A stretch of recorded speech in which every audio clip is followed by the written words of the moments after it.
தாலி கட்டுறேன்னு சொல்லி ஏமாத்தினால நீ நியாயமானவளா இருந்தா என்ன பண்ணிருக்கணும்? என்ன பண்ணிருக்கணும்? சொன்ன வாக்க காப்பாத்துங்கன்னு சொல்லி இருக்கணும்ல. அவளுக்கு தாலி கட்டுங்க மாமான்னு சொல்லி இருக்கணும்ல. இப்படி ஊருக்காரங்க முன்னாடி அவமானப்படுத்தி அவளை அசிங்கப்படுத்தி விரட்டி விட்டுட்டீங்களே. அந்த அதிர்ச்சி தாங்க முடியாமதான் இப்படி ஒரு முடிவு எடுத்திருக்கா அவ. ஐயோ ஸ்வேதா, ஸ்வேதா, அத்தனை வாய் நிறைய கூப்பிடுவியே ஸ்வேதா. அந்த குரலை நான் இனிமே எங்க போயிடி கேப்பேன்? ஓ கடைசி ஆசையை கூட நான் நிறைவேற்ற முடியாத பாவி ஆயிட்டனே.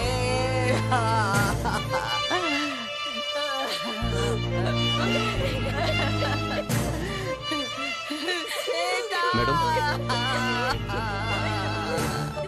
மேடம், அவங்க கையில இந்த லெட்டர் இருந்துச்சு. இந்தாங்க.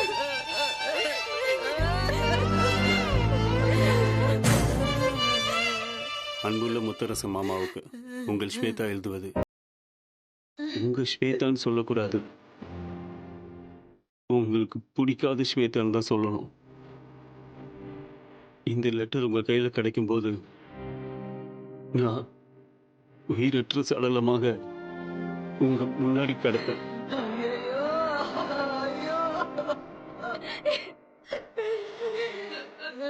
நான் உயிரோடு இருக்கிறப்ப உங்க கையால தாலி கட்டிக்கணும்னு ஆசையோட இருந்தேன். அந்த ஆசை நிறைவேறாம நான் இப்ப உயிரை விடுறேனேன்னு என் நெஞ்சு ரொம்ப வலிக்குது மாமா.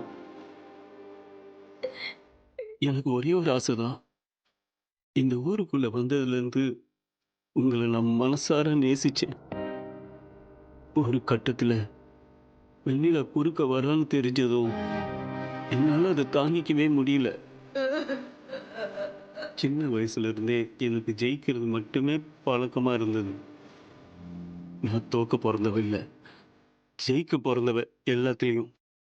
அது இந்த கல்யாணத்திலையும் நடக்கணும்னு நான் நினைச்சேன்.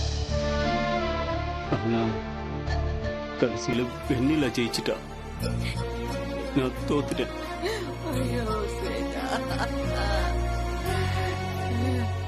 அது மாறணும் மாமா, என் சாவலியாவது அது மாறணும். நான் பூவும் பொட்டுமா சுமங்கலியா போய் சேரணும். நீங்க என் கழுத்துல தாலி கட்டி என் நெத்தியில குங்குமம் வச்சு என் காலுக்கு மெட்டி போட்டு தலை நிறைய பூ வச்சு ஐயோ ஸ்வேதா,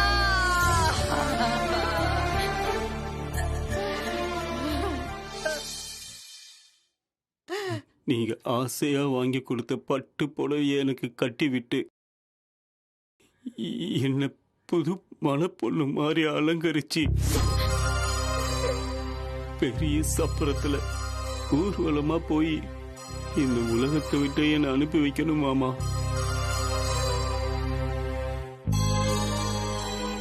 இதுதான் என் கடைசி ஆசை. இந்த ஆசையாவது நீங்க நிறைவேற்றி வைங்க மாமா. அப்பதான் என் ஆத்மா சாந்தி அடையும். ஐயோ அடி பாவி பொண்ணே, இப்படி ஒரு ஆசைய உன் கடைசி ஆசையா கேட்டிருக்கியே. இந்த ஆசை நிறைவேறுமாடி? எப்படி நிறைவேறு இந்த ஆசை இந்த படுபாவிங்க கிட்ட?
எல்லாரும் பாத்துட்டீங்களா? மூடிடலாமா? வருது. ஒரு நிமிஷம்.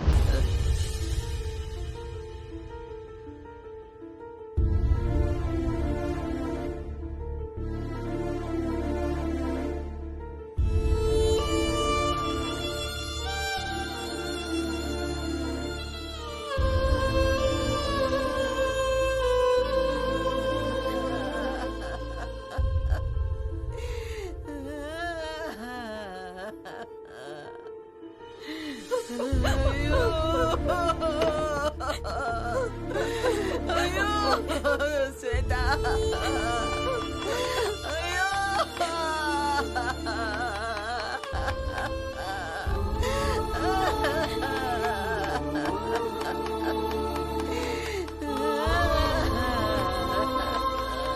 எல்லாரும் சேர்ந்து பெட்டியை கொஞ்சம் பிடிங்க.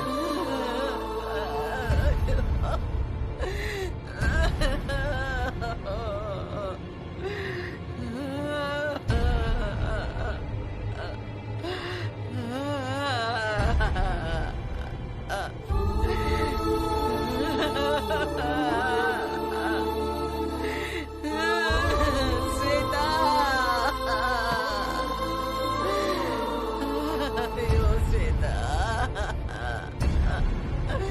எல்லாரும் வாங்க.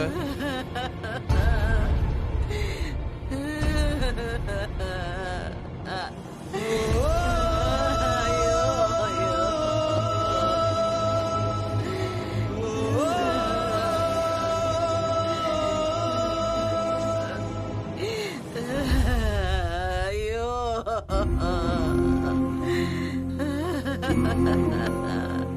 ஐயோ ஸ்வேதா, உன் உயிர் போகும்போது நீ என்னெல்லாம் ஆசைப்பட்டியோ, எத்தனை தவிச்சியோன்னு தெரியலையே. தண்ணிக்கு தவிச்சியா, சாப்பாட்டுக்கு தவிச்சியா, எதுக்கெல்லாம் தவிச்சிருப்பேன்னு தெரியலையே. ஓ தவிச்ச வாக்கி தண்ணி கூட குடுக்க நான் பக்கத்துல இல்லாம போயிட்டனே. ஸ்வேதா எல்லாத்தையும் விட்டுட்டு போயிட்டா. துர்மரணம் தான் சொல்லணும். சாகர வயசாக எனக்கே ரொம்ப கஷ்டமா தான் இருக்கு.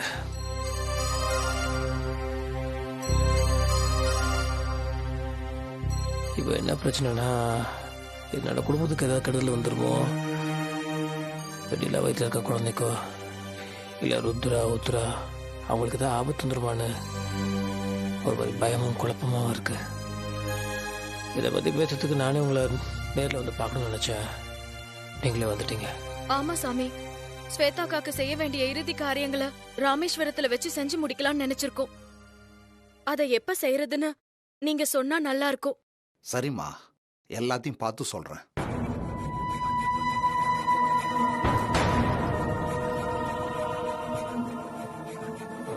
கார்த்தி அண்ணா டேபிள். சரிண்ணா.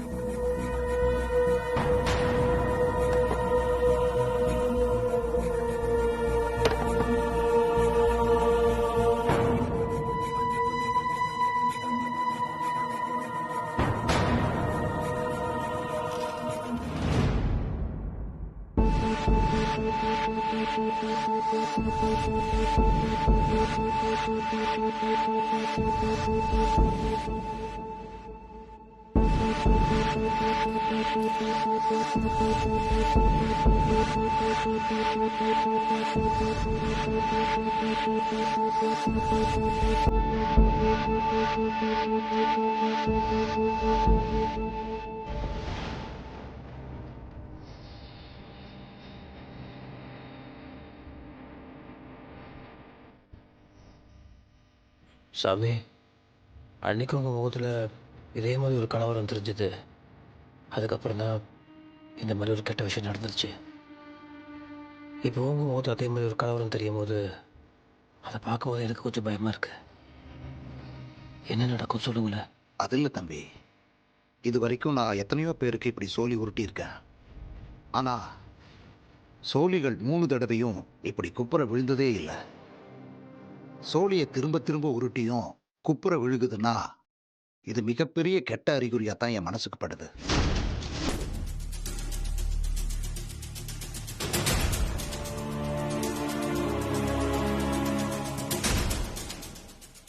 இதை சாதாரணமாக எடுத்துக்க முடியாது. ஏன்னா இதுக்கு நிஜமாவே எனக்கு பலன் சொல்ல தெரியலன்னு தான் சொல்லணும். அதனால நான் என் குருநாதரை உடனே பார்த்தாகணும். குருநாதரா?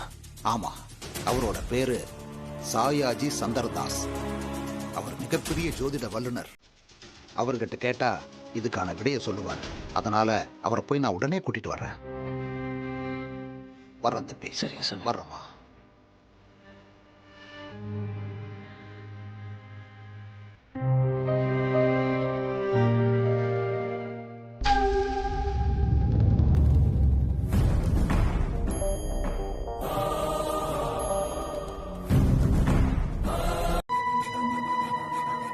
நீங்க எல்லாரும் அப்படியே உட்காருங்க.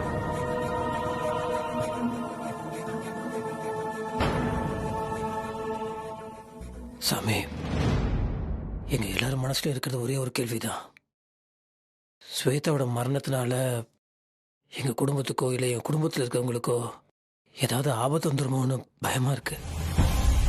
அதான் உங்களை கேட்கலான்னு. குருஜி கிட்ட எல்லா விஷயத்தையும் தெளிவா சொல்லித்தான் கூட்டிட்டு வந்திருக்கேன். அதுவும் ஸ்வேதா வயித்துல குழந்தையோட இறந்தது, சோழி கவுந்து விழுந்தது எல்லாத்தையும் சொல்லிட்டேன். அதுக்கப்புறமும் சரி, முன்னாடியும் சரி, எல்லா விஷயத்தையும் சொல்லிட்டேன். அதான் ஜோசியர் உங்களை வர சொல்லி பார்க்கலான்னு சொன்னாரு. இந்த குடும்பத்துக்கு ஏதாவது அசம்பாவிதம் நடக்குமோன்னு ரொம்ப பயமா இருக்கு சாமி. ஸ்வேதா அக்காவோட ஆத்மாவும் சாந்தி அடையணும். இந்த குடும்பத்துக்கும் எந்த தீங்கும் வரக்கூடாது. அதுக்கு நீங்க தான் வழிகாட்டணும். பாப்போம்.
பாத்தீங்களா? முதல்ல 8 விழுந்தது, அதுக்கப்புறமா 4 விழுந்தது, கடைசியில 8 விழுந்திருக்கு. 8னா நஷ்டம், 4னா கஷ்டம்.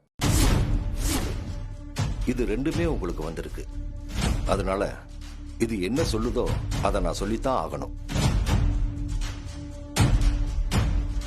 தீங்கு வர்றதுக்கு வாய்ப்பு இருக்குன்னு தான் இந்த சோழிகள் சொல்லுது. வேற என்ன பண்றது சாமி?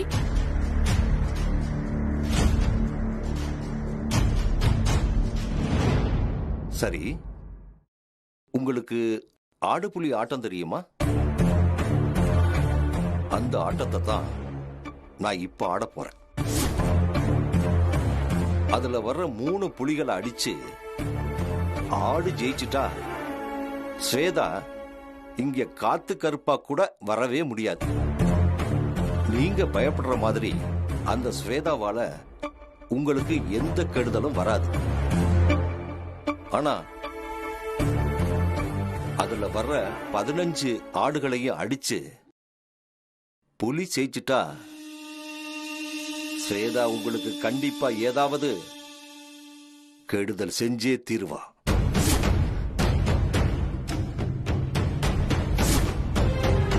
நீங்க இறந்துட்டதா நினைச்சுக்கிட்டு இருக்கிற ஸ்வேதா 16வது நாள் அவளுக்கு காரியங்களை பண்ணி சாமி கும்பிடும் போது திரும்ப உங்க வீட்டுக்கு வரப்போறா.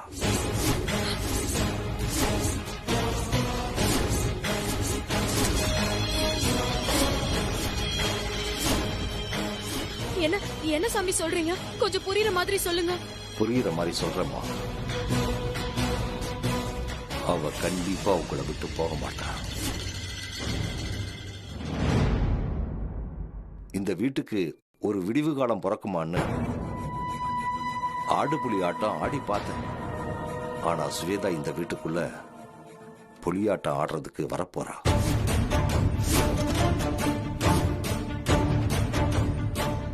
அவ இறந்ததுல இருந்து 16வது நாள் கண்டிப்பா உங்க வீட்டுக்கு திரும்பி வருவா. குருஜி சொன்ன மாதிரி முத்து மாமாவை அவ தன் வசப்படுத்தி வச்சுக்கிட்டு உரிமை கொண்டாட ஆரம்பிச்சிருவான்னு எனக்கு பயமா இருக்க கலை. ஸ்வேதா மட்டும் உயிரோட வந்துட்டா எனக்கு பிறக்க போற 2 குழந்தைகளையும் முத்து மாமாவை அப்பான்னு கூப்பிட கூட விட மாட்டா. என்ன பண்றதுன்னு தெரியல கலை, என்ன பண்றதுன்னு தெரியலையே. அழாத வெண்ணிலா. அக்கா, என்னக்கா நீங்க ஏதோ எதுவுமே தெரியாத பொண்ணு மாதிரி பேசிட்டு இருக்கீங்க? நீங்க எந்த காலத்துலக்கா இருக்கீங்க? ஸ்வேதாலாம் உயிரோட வர்றதுக்கு வாய்ப்பே கிடையாது.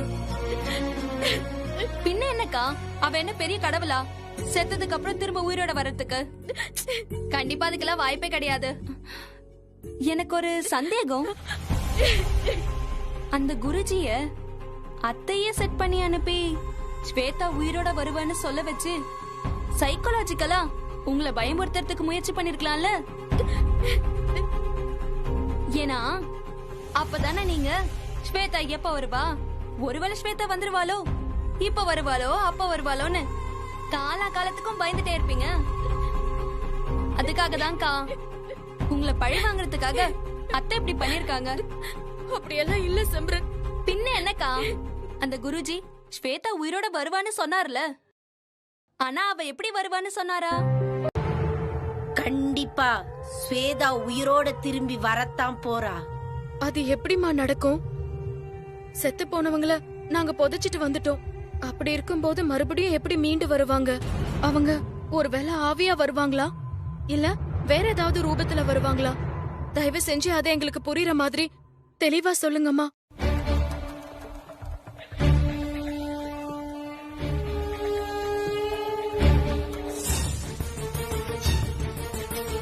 செத்து போன ஸ்வேதா ஆவியா வர்றதுக்கெல்லாம் வாய்ப்பே இல்ல. அவளை எப்படி புதைச்சிங்களோ அதே கோலத்துல தான் அவ உங்க எல்லார் முன்னாடியும் வந்து நிப்பா.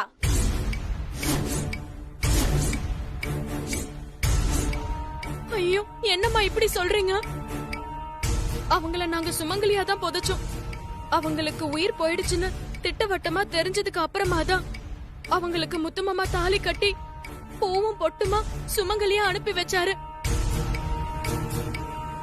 இப்ப நீங்க சொன்ன மாதிரி அவங்க உயிரோட திரும்பி வந்தா முத்துமாமா அவங்கள கல்யாணம் பண்ணிக்கிட்டதா அர்த்தமாயிடுமே.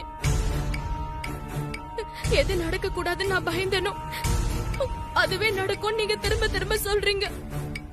இது வரைக்கும் இப்படி மாண்டவங்க மீண்டு வந்ததா சரித்திரமே இல்ல. ஆனா நீங்க சொல்றத பார்த்தா எனக்கு அது எப்படி நடக்கும், ஏது நடக்கும்னு புரியல. மனசுக்கு ரொம்ப பயமா இருக்குமா. கருப்பு வந்திருக்க. உங்க மனசுல எந்த கேள்வி இருந்தாலும் கேளுங்க. கருப்பண்ணசாமி ஸ்வேதாக்காவை புதைச்ச இடத்த தோண்டி பார்க்க சொல்லி மாயாக்கா சொல்றாங்க. அதுக்கு உன் உத்தரவு வேணும். அதுக்காக தான் இப்படி எல்லாரும் கூடி நிக்கிறோம். உத்தரவா? சுரலமாறன கேட்டு சொல்ற.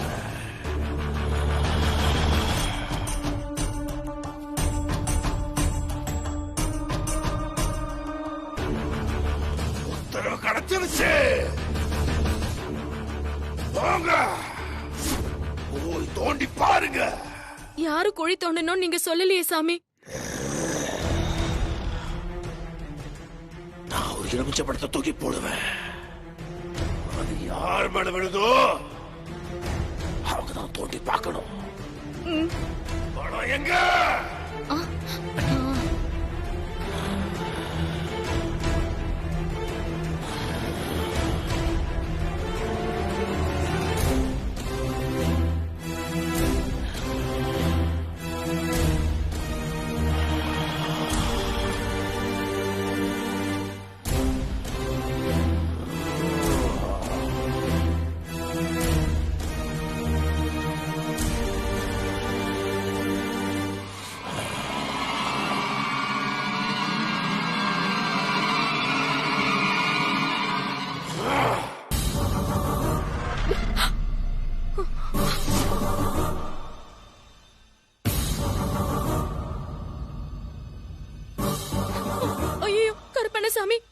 முடியாது. எதுக்காக என் கையில போட்ட இதை என்னால செய்ய முடியாது. கருப்பு உத்தரவு மீறி பேசுறியா? உத்தரவு கொடுத்திருக்கிறது கருப்பு. நான் வார்த்தை பேசாம சொன்னதை செய்.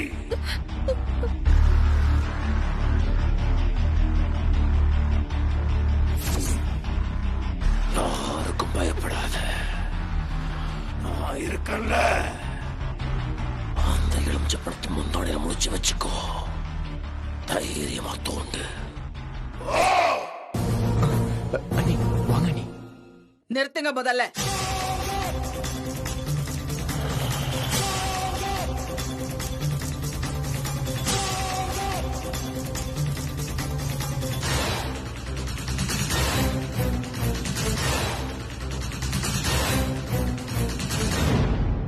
இதெல்லாம் உனக்கு அடுக்குமா வினிலா? ஏன் இப்படி அநியாயம் பண்றீங்க? ஸ்வேதா நீங்க பண்ண அநியாயம் தாங்க முடியாம தானே செத்து போன. செத்து போய் கல்லறையில நிம்மதியா தூங்கிக்கிட்டு இருக்கிறவள கூட விட மாட்டேங்கிறீங்க. அவ உயிரோட இருந்த காலத்திலயும் அவளை தொந்தரவு பண்ணி இப்படி ஒரு நிலைமைக்கு தள்ளிட்டீங்க. செத்து போனதுக்கு அப்புறமா அந்த தோண்டி பார்த்து அசிங்கப்படுத்த போறீங்களா? நிம்மதியாவே இருக்க விட மாட்டீங்களா? அவ ஆத்மா சாந்தி அடையாம இங்க அங்கனாலே இருமா? எவனோ ஒரு பைத்தியக்கார பையலும் பைத்தியக்கார பொண்ணு சேர்ந்து ஸ்வேதா உயிரோடு திரும்பி வருவா அப்படின்னு சொன்னா அதை நம்பி தோண்டி பார்க்க கிளம்பிடுவீங்களா? இதெல்லாம் நான் அனுமதிக்க முடியாது.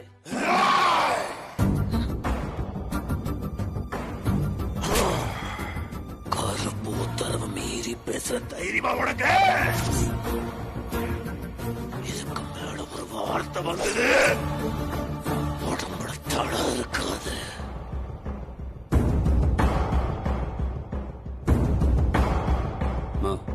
ஏற்கனவே முத்தரசன் மேல கருப்பண்ண சாமி வந்தப்ப அடி வாங்கினது ஞாபகம் இருக்குல்ல? சும்மா வாய் மூட்டுட்டுமா, திரும்ப ஏதாவது பேசி கலப்பிட்டு அப்புறம் அடி வாங்க வச்சிடாதுமா.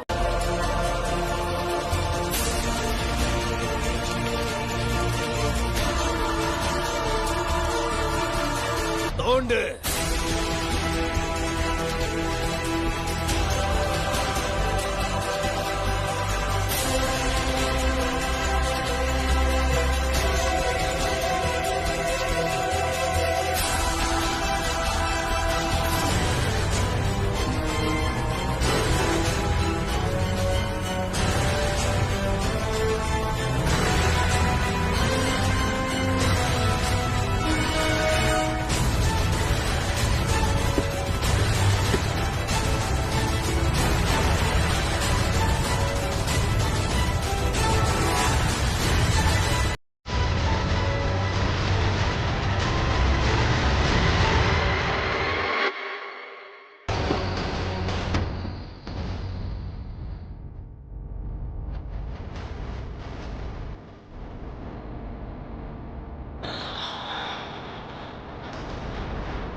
அம்மா, நீங்க சொன்னபடியே ஸ்வேதாவை புதைச்ச இடத்த தோண்டி பார்த்தோம். அவளோட உடம்பு அங்கதாமா இருக்கு. அம்மா, ஏற்கனவே ஸ்வேதாக்காவை புதைச்ச இடத்துல அவங்களோட உடம்பு அதே மாதிரி இருந்துச்சுன்னா எங்களுக்கும் சரி எங்க குடும்பத்துக்கும் சரி எந்த ஆபத்தும் வராதுன்னு தானே சொன்னீங்க? அப்படித்தானம்மா? ஸ்வேதாவோட உடம்பு அங்க இருந்துச்சுன்னா கண்டிப்பா ஆபத்து வராதுதான். அதனால நீங்க எல்லாருமே ஏற்கனவே திட்டம் போட்டு வச்ச மாதிரி ராமேஸ்வரம் போய் ஸ்வேதாவோட கடைசி காரியங்கள் எல்லாத்தையும் நல்லபடியா செஞ்சுட்டு வாங்க. அப்போ நான் கிளம்புறேன்.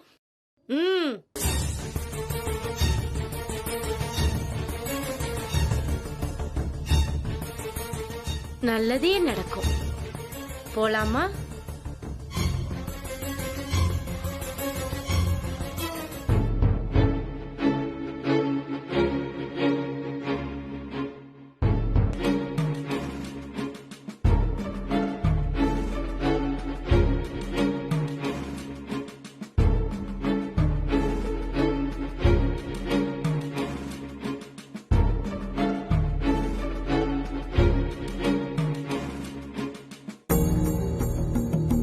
பூஜை நல்லபடியா முடிஞ்சுடுத்து இந்த ஆத்மா மனப்பூர்வமா நல்லா சாந்தி அடைஞ்சிருக்கும். உயிரோட இருக்கும்போது அவங்க மனசுல என்ன நினைச்சாங்களோ என்ன பண்ணாங்களோ அது எனக்கு தெரியாது. ஆனா இறந்ததுக்கு அப்புறம் நல்ல ஆத்மாவா மாறி இந்த குடும்பத்துக்கு தெய்வமா இருந்து நல்லது பண்ணுவாங்க. கவலையே படாதீங்க. அவங்களுக்கு படைச்சதை எடுத்துட்டு போய் காக்காய்க்கு சாதம் வைங்க. பாத்தேலா, இறந்தவங்களே நான் வந்துட்டேன்னு உணர்த்துறதுக்காகத்தான் இப்படி காகமா வந்து கத்துறாங்க. அவங்க பூஜையை ஏத்துக்கிட்டாங்கன்னு அர்த்தம். போங்க, போய் காக்காவுக்கு சாதம் வச்சுட்டு அப்புறம் எல்லாரும் சாப்பிடுங்க.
என்ன மாமா, என்ன பார்த்ததும் ஷாக் ஆகுறீங்க?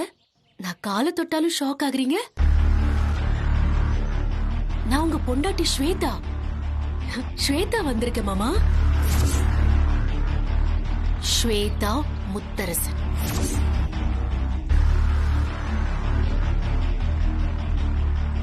இதோ நீங்க கட்டின தாலியோட, நீங்க வச்ச குங்குமத்தோட இத்தனை நாளா தோத்துட்டேன்னு புழுங்கிக்கிட்டு இருந்தேனே, அது அத்தனையும் போயிடுச்சு.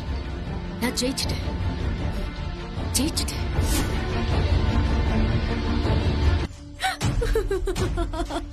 மாமா, நான் உயிரோட தான் வந்திருக்கேன். ஆவியெல்லாம் வரல. நீங்க கட்டின தாலியோட உங்க பொண்டாட்டியா தான் வந்திருக்கேன். வெண்ணிலா, செத்து போன ஸ்வேதா திரும்பவும் உயிரோட வந்தது மட்டும் பெருசு இல்லடி, உனக்கு சக்காலத்தியா வந்திருக்கேன்.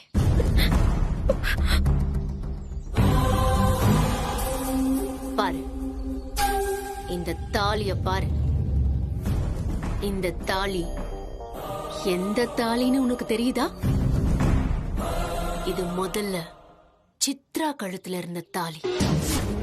உன்கிட்ட ஷாயாஜி சொன்னது ஞாபகம் இருக்கா? முத்தரசன் மாமாவை மயக்கிற மோகினியா நான் திரும்ப வருவேன்னு சொன்னார்ல, அதே மாதிரி இப்ப மோகினியா வந்திருக்கேன். விட மாட்டேன். அவ்வளோ சீக்கிரம் என் முத்தரசன் மாமாவை விடவே மாட்டேன்.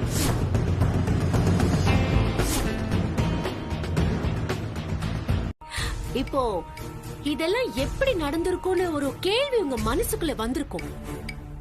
சரி, இனிமேலும் இந்த விஷயத்துல சஸ்பென்ஸ் வைக்க வேண்டாம்னு நான் நினைக்கிறேன்.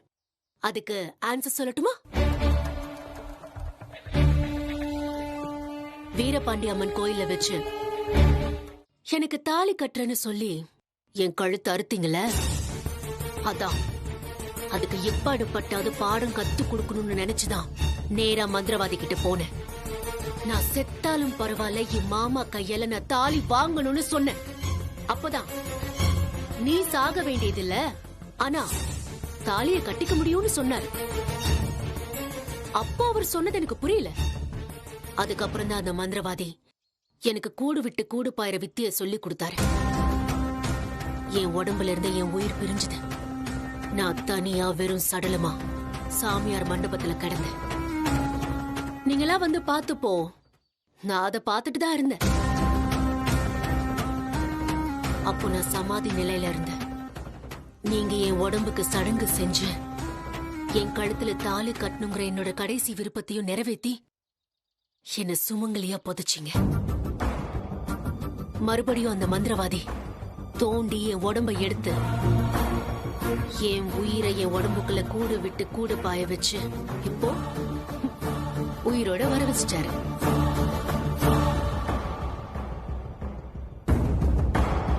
நினைச்சத நான் அடைஞ்சிட்டேன். பாத்தீங்களா, எப்பவுமே ஸ்வேதாவுக்கு இழந்து பழக்கம் இல்ல, அடைஞ்சுதான் பழக்கம். அவ இறந்துட்டா மொத்தத்தையும் விட்டுட்டு இந்த பூமியை விட்டுட்டு போயிட்டாருன்னு நீங்க நினைச்சீங்க. அவ்வளோ சுலபத்துல என் மூச்சு காத்து அடங்காது. நினைச்சத சாதிச்சுட்டு தான் அடங்கும். இப்போ நான் சாதிச்சிட்டேன். இப்போ இந்த நிமிஷமே நான் செத்து போனா கூட நான் கவலைப்பட மாட்டேன்.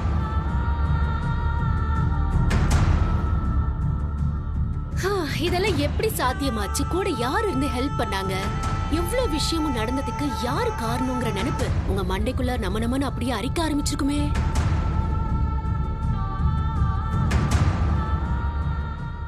அது வேற யாரும் இல்ல, என் அத்தை, உங்க சித்தி.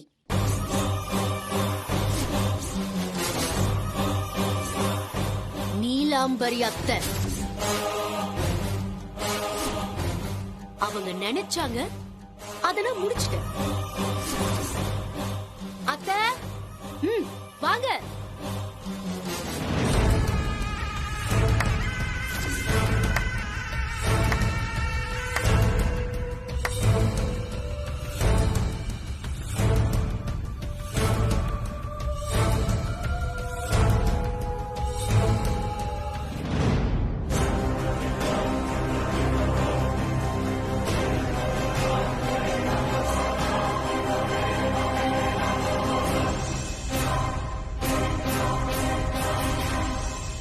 இன்னைக்கு என் ஆசை நிறைவேறி முத்தரச மாமாவுக்கு முழுமையான பொண்டாட்டியா நிக்கிறதுக்கு முழு முதல் காரணம் என் அத்தை தான்.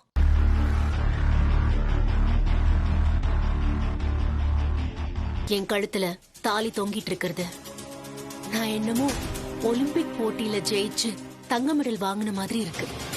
ரொம்ப நன்றி சாமி. என்ன ஸ்வேதா, என்ன விஷயம்? நீ விஷயம் இல்லாம என்ன தேடி வர மாட்டியே? ஆமா சாமி, எனக்கும் முத்தரச மாமாவுக்கும் இன்னைக்கு சாந்தி முகூர்த்தம் நடத்தணும். நாள் நல்லா இருக்குன்னு அத்தை சொன்னாங்க. நான் இத மாமாவுக்கும் சொல்லிட்டேன். அவர் என்னடானா இந்த நிமிஷம் வரைக்கும் பிடிவாதமா இறங்கி வரமாட்டேங்கிறாரு. என் நிழல் கூட உன் மேல படாதுன்னு அடிச்சு சொல்றாரு. ஆனா இந்த நாள்ல எனக்கும் மாமாவுக்கும் சாந்தி முகூர்த்தம் நடந்தாதான் நல்லது. அதான் என்ன பண்ணலான்னு கேக்குறதுக்காக தான் உங்களை தேடி வந்தேன். அடுத்த பிரச்சனை இதுதான் முளைக்கும்னு எனக்கு நல்லா தெரியும். அதுக்காக தான் நான் உன்னை ரெடி பண்ணி வச்சிருக்கேன்.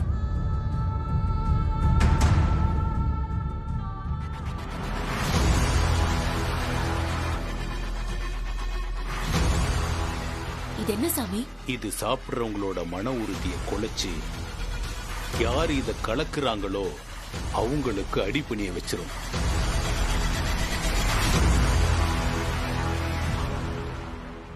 அதுக்கப்புறம் நீ கூப்பிட்ட குரலுக்கு முத்தரச வேலைக்கார மாதிரி வந்து நிப்பான்.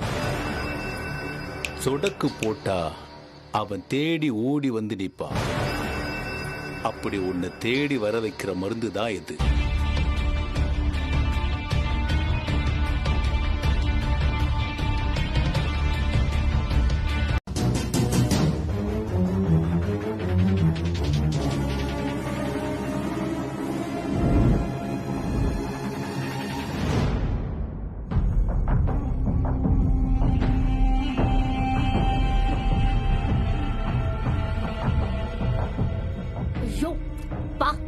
என்ன ஒரு டேஸ்ட்! என் சமையலுக்கு நானே மயங்கிட்டேன்னா அப்புறம் முத்தரச மாமா மயங்காம இருப்பாரா?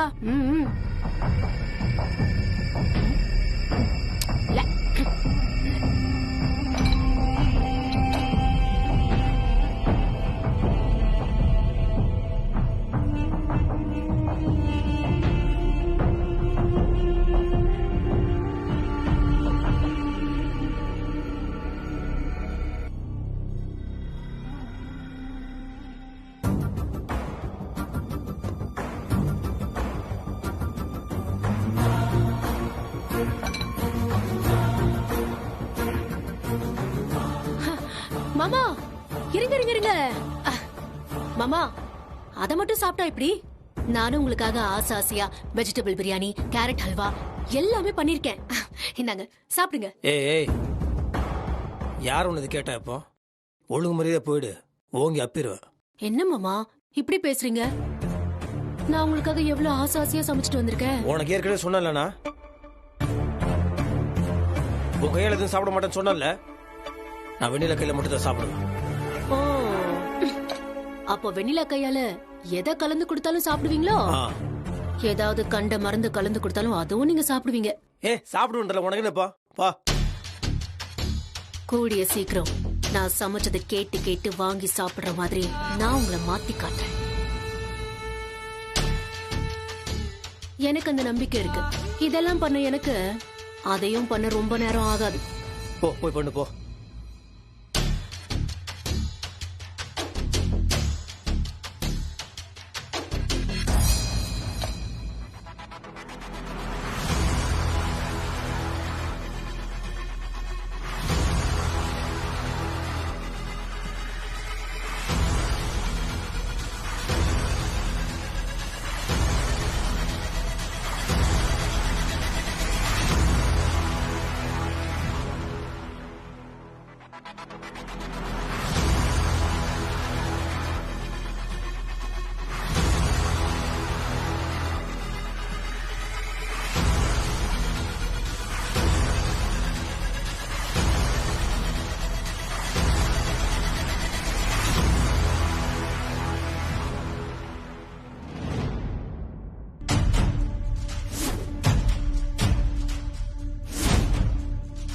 சாப்பிடுங்க மாமா, நல்லா சாப்பிடுங்க.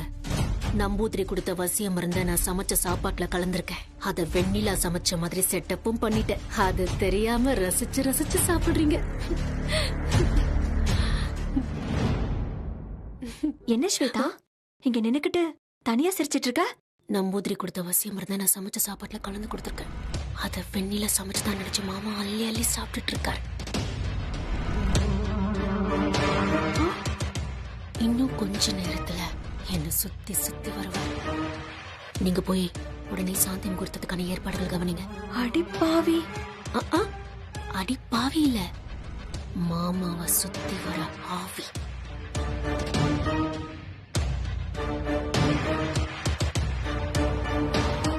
மாமா நான் கூப்பிடுறேன். நம்ம சாந்தி முகூர்த்தத்துக்காக நீங்க போட்டுக்க வேண்டிய ட்ரெஸ்.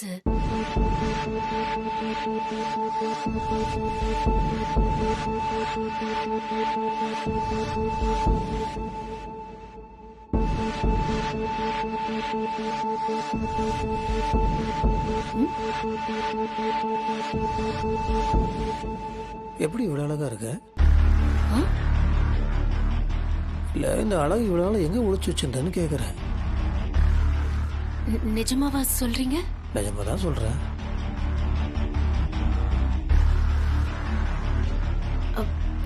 இந்த ட்ரெஸ் போட்டுக்கிட்டு ரூமுக்கு வந்துடுறீங்களா? ஐயோ,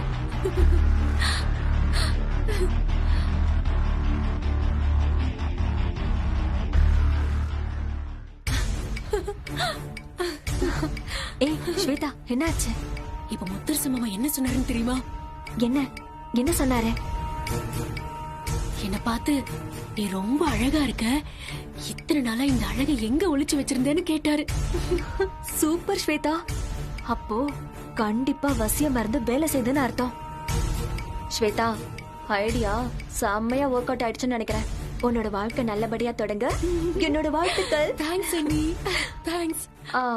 சரி சரி, இதுக்கு மேல நான் இங்க இருந்து உன்னை தொல்லை பண்ண விரும்பல, நான் கிளம்புறேன்.